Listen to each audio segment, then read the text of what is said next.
தமிழ்நாட்டு மக்களுக்கு எந்த விடிவு காலத்தையும் பிறக்க விட மாட்டாங்க. ஒன்று இவன் இல்லை அவன், இந்த 2 திருடனை தவிர வேற எவனும் வரக்கூடாதுன்னு பார்க்குறாங்க.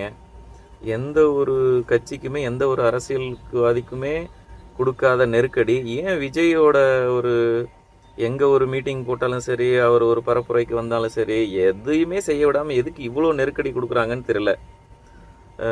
எங்கே போனாலும் ஆளுங்கட்சி ஒரு மீட்டிங் போட்டாங்கன்னா இருக்கிற கவர்மெண்ட் பஸ் எல்லாத்தையும் எடுத்துட்டு காசு கொடுத்து பிரியாணி கொடுத்து இருக்க கவர்மெண்ட் பஸ் எல்லாம் கூட்டிகிட்டு போய் கூட்டம் சேர்த்துக்கிறாங்க. எந்த ஒரு எதிர்பார்ப்புமே இல்லாமல் எந்த ஒரு காசு கொடுத்து சேராத தானாக வர்ற கூட்டம் சேர்ற கூட்டத்தை ஏன் இவங்க தடுக்க பார்க்குறாங்கன்னு தெரியல. உங்களுக்கு பயம் இருந்தால் நீங்கள் அதே இடத்துல அடுத்த நாள் மீட்டிங் போடுங்க, அடுத்த நாள் ஒரு கூட்டத்தை கூட்டுங்க, உங்களை மாதிரி எங்களாலையும் மக்களை சேர்க்க முடியும் அப்படின்னு காட்டுங்க. அதை விட்டுட்டு ஒரு ஒரு பெரிய நெருக்கடி கொடுத்துட்டே இருக்கிறீங்க. எங்கே மீட்டிங் போட்டாலும் எந்த எதிர்கட்சியாக இருந்தாலும் சரி, யார் மீட்டிங் போட்டாலும் சென்டரில் ஒரு ஆம்புலன்ஸை விட்டுறீங்க.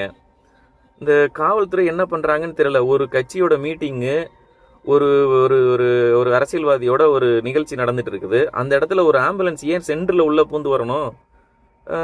போலீஸ் என்ன பண்ணுறாங்க, ஏன் இந்த இடத்துல ஒரு மீட்டிங் நடக்கிறப்ப இந்த வழியில் ஆம்புலன்ஸ் போகணும், இந்த ஏரியாவில் ஹாஸ்பிட்டல் இருக்குது அப்படிங்கிறப்ப நீங்கள் ஏன் அங்கே பர்மிஷன் கொடுக்குறீங்க? அப்படி பர்மிஷன் கொடுக்குறீங்க அப்படின்னா இங்கே இடத்துல ஒரு ஹாஸ்பிட்டல் இருக்குது, இந்த வழியாக ஆம்புலன்ஸ் போய் ஆகணுங்கிறப்ப அதுக்கு ஒரு வழி விட்டு நீங்கள் கொடுங்க. இல்லைன்னா அந்த இடத்துல பர்மிஷன் கொடுக்காதீங்க. ஒரு இடத்துல மீட்டிங்கும் நடத்த சொல்லிடுறீங்க, சென்டரில் ஒரு ஆம்புலன்ஸையும் விட்டுறீங்க. அட்லீஸ்ட் ஆம்புலன்ஸ் வர்றப்ப அங்கே இருக்க போலீஸாவது அதை பார்க்கணும்ல, அதுக்கு ஒரு வழிவகை பண்ணி கொடுக்கணும்ல. சுற்றி நின்றுட்டு நடுவில் ஆம்புலன்ஸ் விட்டுட்டு எந்த போலீஸும் வரமாட்டாங்க.